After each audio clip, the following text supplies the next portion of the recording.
Kalau misalnya kalian beli mobil baru seharga 500 juta, lalu kalian jual lagi mobil itu 6 bulan kemudian, kira-kira berapa uang yang kalian bakal terima? 360 juta? 420 juta?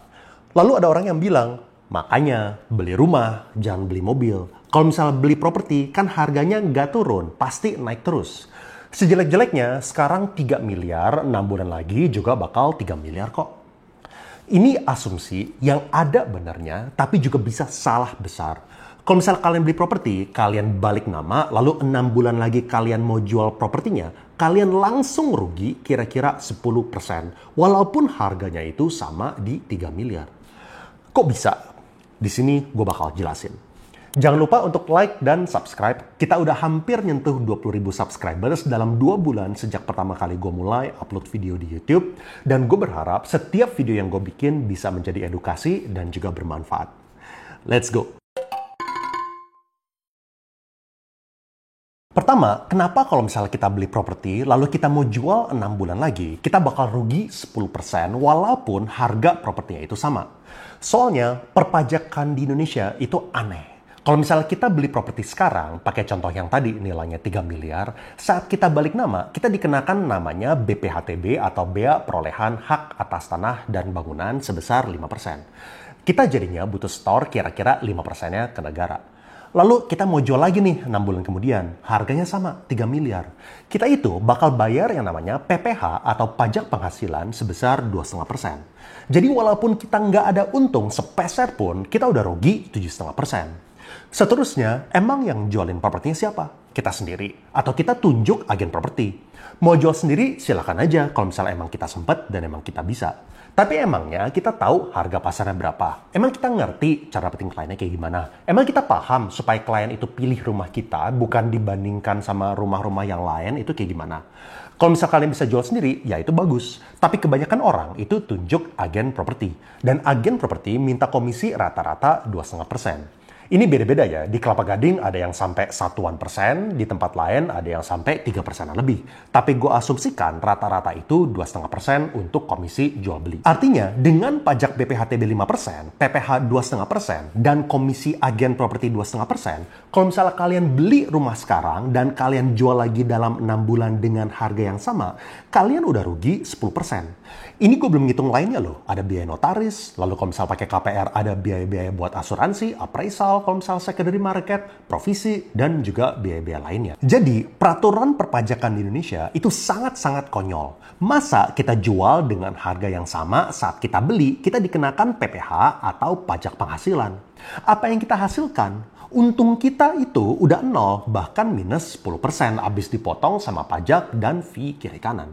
Lebih bodoh lagi, kalau misalnya kita jual rugi, kita tetap kena pajak penghasilan. Gue mau tahu sih, di negara mana yang kalau misalnya kita rugi, kita itu dikenakan pajak penghasilan.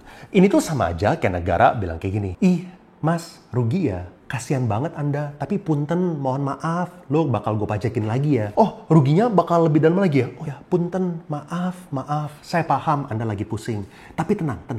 Transfernya gampang kok. Ini ID billingnya. Mohon maaf mengganggu, saya nggak enak banget. Tapi saya janji nggak akan bikin repot-repot. Jadi, monggo klik aja di M-Banking. Itulah negara tercinta kita. Yang penting mintanya sopan kok, santun. Sebenarnya kita itu udah di posisi yang enak loh. Kita udah nggak perlu mikir banyak-banyak.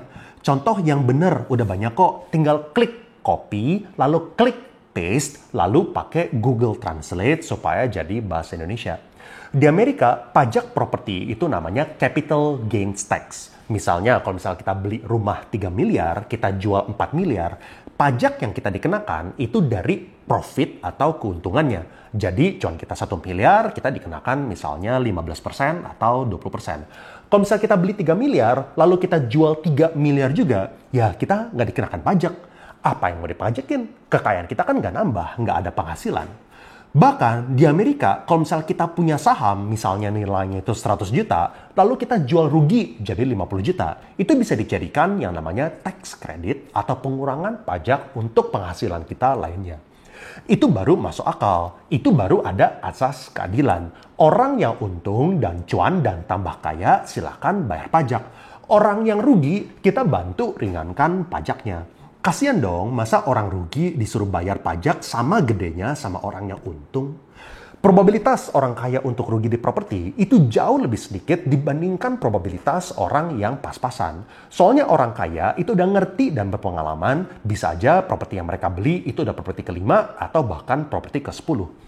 Tapi orang yang pas-pasan itu sering bikin kesalahan saat investasi properti. Ini makanya peraturan pajak kita harus segera dirubah. Pajakin aja orang yang kaya dan banyak untung dan banyak cuan. Nolin pajak rakyat-rakyat lainnya yang mengalami kerugian beli properti, terutama karena mereka baru pertama kali investasi properti. Gue bisa paham sih kenapa Indonesia melakukan itu. Paham dan bisa mengerti bukan berarti setuju ya. Soalnya database kita itu super berantakan. Nih gue kasih tau ya, pemerintah itu nggak even tahu nilai properti sebenarnya di pasar itu berapa. Loh, kok bisa nggak tahu? Kan kalau misalnya bayar BPHTB kelihatan basis nilai transaksinya berapa. Ya betul, ada yang mereka tahu, terutama kalau misalnya penjualannya itu dari developer. Developer pasti nggak berani mainin angka. Tapi kalau misalnya kalian beli di secondary market atau kalian beli rumah bekas, mana ada orang yang jual rumah 3 miliar lalu lapor ke negara penjualannya itu 3 miliar juga. Ada juga jual 3 miliar, lapor ke negara 2,5 miliar supaya bayar BPHTB sama PPh-nya itu lebih sedikit. Lalu pemerintah pakai NJOP. Tapi dari pengalaman gue, NJOP itu nggak ada artinya di pasar. Ada yang jual di atas NJOP, ada yang jual di bawah NJOP, dan kalau misalnya NJOP-nya itu lagi pas sama harga pasar, ya jual sesuai NJOP. NJOP itu kan nilai jual objek pajak, tapi angka nilai jualnya nggak ada yang akurat. Harusnya NJOP diganti aja namanya jadi A2BHP atau angka asal buat hitungan PBB. Jadi negara nggak tahu harga properti itu berapa dan otomatis appraisal pun susah buat sepakat valuasi properti itu di angka berapa. Contoh, gue pernah appraise tanah. Misalnya, contoh aja ya, harga tanahnya itu 15 miliar. Tiba-tiba appraisal Bank A bilang kayak gini, harganya itu cuma 5 miliar. Dan gue bingung dong, ini harga pasarannya itu 15 miliar loh. Dan gue beli harga BU itu cuma 10 miliar. Itu aja udah cuan banget.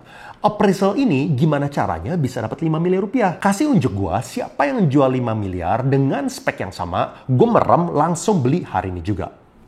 Ternyata gue baru tahu bahwa appraisal yang nggak profesional ini bandingin sama tanah yang digang dan nggak punya akses jalan utama. Ya nggak fair dong. Akhirnya gue masukin appraisal barunya itu kerjanya profesional sesuai dengan pasar kasih angka 15 miliar rupiah. Dan pasti teman-teman yang pernah beli properti atau tanah tahulah. Kalau misalnya appraisal A kasih nilai yang nggak wajar, cari lagi sampai ketemu yang masuk akal. Negara nggak tahu harga aktualnya berapa, dan appraisal pun nggak bisa sepakat valuasi propertinya itu berapa. Tanya 5 appraisal, angka yang dikasih kemungkinan besar pasti bakal beda-beda semua. Kalau misalnya di negara maju, mau di Singapura atau di Amerika, semua database negara itu transparan. Kita bisa lihat sejarah transaksi properti itu berapa. Nih kalian lihat. Properti ini dijual di tahun 2023 dengan harga 1,298 juta dolar dan terakhir properti ini dijual di tahun 2003 di angka 691 ribu dolar. Ini yang namanya SSOT atau Single Source of Truth atau maksudnya ini database yang menjadi acuan buat semuanya.